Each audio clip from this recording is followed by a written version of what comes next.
24 big breaking ക്രൈസ്തവ സഭകൾക്കെതിരെ നടത്തുന്ന അധിക്ഷേപ പരാമർശങ്ങളിൽ BJP നേതാവ് പി.സി. ജോർജിനെതിരെ വിമർശനവുമായി ജനറൽ സെക്രട്ടറി അനൂപ് ആന്റണി എന്നുള്ള വാർത്തയാണ്.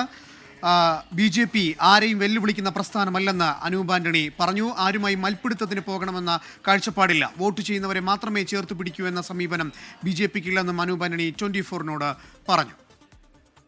ബി.ജെ.പിയുടെ സംസ്ഥാന ജനറൽ സെക്രട്ടറി അനൂപ് ആന്റണിക്കൊപ്പമാണ്. തിരുവല്ലയിൽ വലിയ ഒരു പോരാട്ടത്തിനൊടുവിൽ രണ്ടാം സ്ഥാനത്തേക്ക് വന്നു. വളരെ അൺഫോർച്ചുനേറ്റ് ഒരു റിസൾട്ടാണ് താങ്കൾക്ക് അവിടെ ഉണ്ടായത്.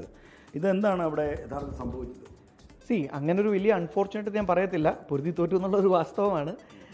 എന്നിരുന്നാൽ പോലും തിരുവല്ല എന്ന് പറയുന്ന മണ്ഡലം നമുക്കറിയാം, അങ്ങനെ ബി.ജെ.പി സ്ഥിരമായി ഒരു എ കാറ്റഗറിയിലോ അല്ലെങ്കിൽ അങ്ങനൊരു മണ്ഡലമല്ല തിരുവല്ല. അങ്ങനൊരു മണ്ഡലത്തിൽ കഴിഞ്ഞ തവണയൊക്കെ നമുക്ക് 22,000 വോട്ടാണ് അവിടെ കിട്ടിയത്. 17-16% വോട്ട്. അതിൽ നിന്ന് 30% കടക്കുകയും രണ്ടാം സ്ഥാനത്ത് എത്തുകയും ചെയ്യാന്ന് പറഞ്ഞു കഴിഞ്ഞാൽ അതൊരു വലിയൊരു വളർച്ചയാണ്. ഒന്ന് രണ്ടാമത് പത്തനംതിട്ടയിൽ പ്രത്യേകിച്ച് തിരുവല്ല എന്നൊക്കെ പറയുമ്പം ഒരു 45% ക്രൈസ്തവരൊക്കെ ഉള്ള ഒരു അത്യാവശ്യം ഒരു UDF സ്വഭാവമൊക്കെ ഉള്ളൊരു മണ്ഡലമാണ്. അവിടെ ജനങ്ങൾ ഇത്രയും വലിയൊരു UDF അനുകൂലമായ ഒരു ഇതുണ്ടാകുമ്പോൾ, ഒരു വിധിയെഴുത്തുണ്ടാകുമ്പോൾ എന്തുകൊണ്ട് why not NDA, why not Anoop Antony എന്നുള്ളൊരു ഒരു ഓപ്ഷൻ അവർ ചിന്തിച്ചല്ലോ. അത് ഒരു എന്താ പറയുന്നത്, അതൊരു അംഗീകാരമായിട്ട് ഞാൻ കരുതുകയാണ്.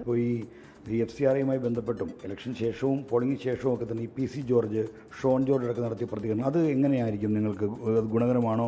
എന്താണ് താങ്കളുടെ വിലയിരുത്തൽ? അവരുടെ വ്യക്തിപരമായ അഭിപ്രായമാണ്. അതിനെക്കുറിച്ച് ഞാൻ കൂടുതൽ പറയാൻ ആഗ്രഹിക്കുന്നില്ല. പക്ഷേ എനിക്ക് തിരുവല്ലയുടെ സാഹചര്യം വെച്ച് എനിക്ക് പറയാൻ സാധിക്കുള്ളൂ. തിരുവല്ലയിൽ കാര്യങ്ങൾ അങ്ങനെ ഒരു കോംപ്ലിക്കേഷൻ ഞങ്ങൾക്ക് തിരുവല്ലയിൽ ഇല്ല, സത്യം പറഞ്ഞാൽ. ഇപ്പോൾ ഈ സഭകളേക്ക് വെല്ലുവിളിക്കുന്ന ഒരു സ്വഭാവത്തിലേക്കൊക്കെ പോകുന്നത്, അല്ലെങ്കിൽ സഭാ നേതൃത്വത്തെ അല്ലെങ്കിൽ ഇതുമായി ബന്ധപ്പെട്ട് വരുന്ന അവരുടെ മീഡിയാസിനെ, അതൊക്കെ എങ്ങനെയാണ് കാണുന്നത്? ബി.ജെ.പി എന്ന് പറയുന്നൊരു പ്രസ്ഥാനം അങ്ങനെ വെല്ലുവിളിക്കുന്ന പ്രസ്ഥാനമല്ല. ആരെയും അങ്ങനെ വെല്ലുവിളിക്കാനൊന്നും ബി.ജെ.പി ശ്രമിക്കാറില്ല. എല്ലാവരെയും ചേർത്ത് നിർത്താനും കൂടെ പിടിക്കാനും ആഗ്രഹിക്കുന്ന ഒരു പ്രസ്ഥാനമാണ്. അതുതന്നെയാണ് ബി.ജെ.പിയോടൊപ്പം തന്നെ ബി.ജെ.പിയുടെ ഒരു വലിയ ആശയ കുടുംബമുണ്ടല്ലോ, അവരെല്ലാം ഇങ്ങനെ തന്നെയാണ് ആഗ്രഹിക്കുന്നത്. അതും പ്രത്യേകിച്ച് കേരളത്തിൽ ക്രൈസ്തവർന്ന് മാത്രമല്ല എല്ലാ വിഭാഗങ്ങൾ ആളുകളെയും ചേർത്ത് പിടിക്കണമെന്ന് തന്നെയാണ് ഞങ്ങളുടെ ഒരാഗ്രഹം. അതിനുള്ള ശ്രമങ്ങളാണ് ഇത്രയും വർഷം നടന്നത്. ആ ശ്രമങ്ങൾ തന്നെ മുമ്പോട്ട് പോകണമെന്നാണ് ഞങ്ങളുടെയൊക്കെ ആഗ്രഹം. അനൂപ് ആന്റണിയുടെ നിലപാട് വളരെ കൃത്യമാണ്. ഏതെങ്കിലും വിഭാഗത്തെ വെറുപ്പിക്കുക, ഏതെങ്കിലും വിഭാഗത്തെ ആക്രമിക്കുക, അതൊന്നും തങ്ങളുടെ ശൈലിയല്ല എന്നാണ് അദ്ദേഹം പറയുന്നത്. മനീഷിനൊപ്പം ആർ ശ്രീജിത്ത്, 24.